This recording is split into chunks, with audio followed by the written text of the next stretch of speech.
諦めるな。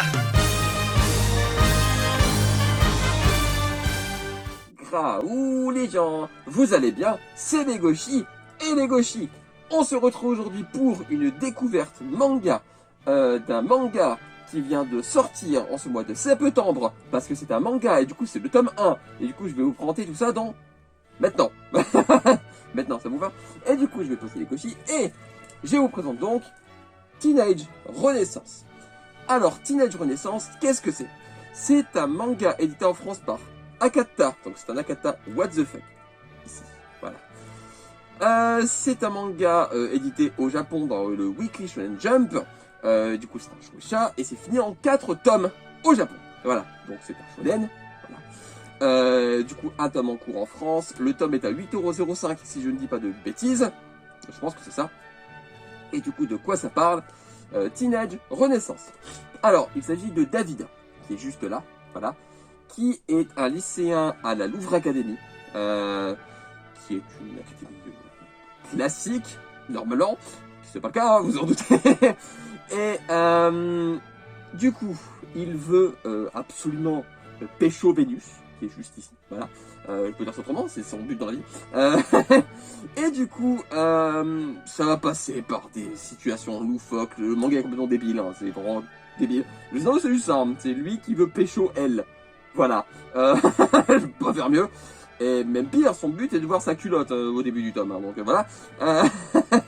Donc, c'est complètement débile, c'est vraiment très débile. J'aime beaucoup, c'est loufoque, moi j'aime énormément. Alors, on va passer au point fort du manga. Même si c'est extrêmement débile, il y a un côté éducatif derrière. Parce qu'entre chaque chapitre, non, avant de parler entre chaque chapitre, dans les chapitres, il y a des passages où il reprend des tableaux connus. Notamment, on va vous montrer une double page qui est celle-ci. Voilà, vous aurez reconnu le tableau. Je peux pas vous faire un dessin. Et du coup, plein de pages comme ça reprennent des tableaux connus ou des poses de statues connues. Et avec le titre de l'œuvre en question, juste en dessous. Par exemple, là, vous aurez reconnu Le Penseur de Rodin. Pas de bêtises. Voilà, Le Penseur d'Auguste Rodin. Voilà, à chaque fois il y a la petite annotation juste en dessous pour dire de quelle œuvre il s'agit. Et entre chaque chapitre, il présente une œuvre en question. Voilà, il présente avec un R à la fin. Je vais vous montrer un autre chapitre. En fait, il présente une œuvre qu'il a inspirée pour une des cases en mettant l'œuvre en question originale et sa version à lui qu'il a fait dans le manga. Du coup, ce côté éducatif est très intéressant. J'aime énormément le fait qu'il parodie des tableaux, des statues pour ces cases du manga, en mettant le nom de l'œuvre en question pour se renseigner sur cette dernière ou avoir l'info entre les chapitres. Et c'est vraiment cool. Ce côté éducatif est très très intéressant, malgré le fait qu'il soit extrêmement débile. C'est pour ça qu'il y a un contraste entre les deux, ce que j'aime énormément, parce qu'en fait il est débile à souhait, mais genre c'est débile, ça n'a aucun sens, mais il tente de t'apprendre des trucs. Et moi c'est un truc que j'aime beaucoup, ce contraste entre les deux. Après, en termes de points forts, il y a aussi les dessins que j'aime beaucoup, notamment la représentation de David, qui est différent des autres personnages. Voilà, comme je trouve là. Comme si on peut le voir juste ici. Là c'est David, là c'est Vénus. Vous voyez, il y a une différence de design entre les deux. Vous voyez ce que je veux dire? Et j'aime beaucoup ça, il y a même Mona Lisa dans le manga qui est comme ça également. Et j'aime beaucoup, les dessins sont vraiment très jolis. J'aime beaucoup le contraste entre les deux personnages, enfin entre les personnages de style et elle, et d'autres personnages qui sont un peu comme elle, mais vous verrez, lisez, vous verrez. Et j'aime beaucoup. Et du coup, on a un point positif, moi je dirais l'humour, mais c'est également un point négatif, je vous en parlerai après. L'humour c'est débile, je vous l'ai dit, moi ça me fait beaucoup rire, j'adore Teenage Renaissance, il m'a fait énormément rire. Comme je vous l'ai dit, j'adore le contraste entre le fait qu'il essaie d'apprendre des trucs et l'humour absolument débile et pervers, et ça a aucun sens. Mais moi j'aime beaucoup ce contraste justement, ça me fait beaucoup rire. Mais en point négatif du coup, l'humour plaira pas à tout le monde. Parce qu'il est un petit peu pervers, mais il est aussi un petit peu pipi caca, si vous voyez ce que je veux dire, parce qu'il y a le mac and peace dedans.